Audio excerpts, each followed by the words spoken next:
So twins అంటే ఇద్దరికి కొంచెం సిమిలర్గా ఇద్దరు ఈక్వల్గా రెస్పాండ్ అవ్వడం కానీ ఇలా ఉంటుంది కదా.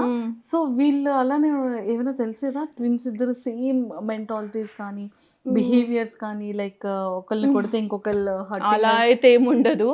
బట్ ఫీవర్ మాత్రం ఖచ్చితంగా ఒకరికి వస్తే ఇంకొకరికి వస్తుంది. అండ్ ఒకరు ఏడుస్తే ఇంకొకరు ఏడుస్తారు. మరి సిబ్లింగ్స్ అందరూ అంతే ఉంటారా నాకు తెలియదు. బట్ వీళ్ళైతే ఒకరు ఏడుస్తే ఇంకొకరు ఖచ్చితంగా ఏడుస్తారు. బట్ కొట్టడం అలా అయితే లేదు. ఒకరు కొడితే ఇంకో దెబ్బ తాకడం అట్లా అయితే ఏమి ఉండదు. బట్ నిద్రలో చెప్తారు మధ్యరాత్రి లేసి చైత్ర ఏడుస్తుంది అంటే ఇద్దరు ఎప్పుడు సపరేట్ పడుకుంటారు చిన్నప్పటి నుంచి ఇప్పటి వరకు.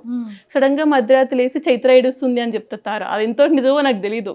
బట్ అలా చెప్పేవాళ్ళు. మార్నింగ్ మా అమ్మ లేసాక అడిగితే ఒక్కోసారి అవును చైత్ర నైట్ పడుకోలేదు లేసి ఇచ్చింది అని చెప్పేది.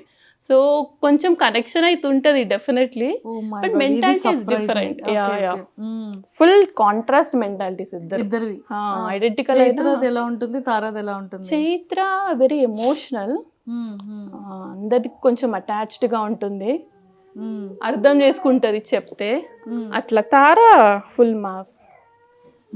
ఎవరితో మనకు సంబంధం, మనం చేసే పనే మనం చేయాలంతే.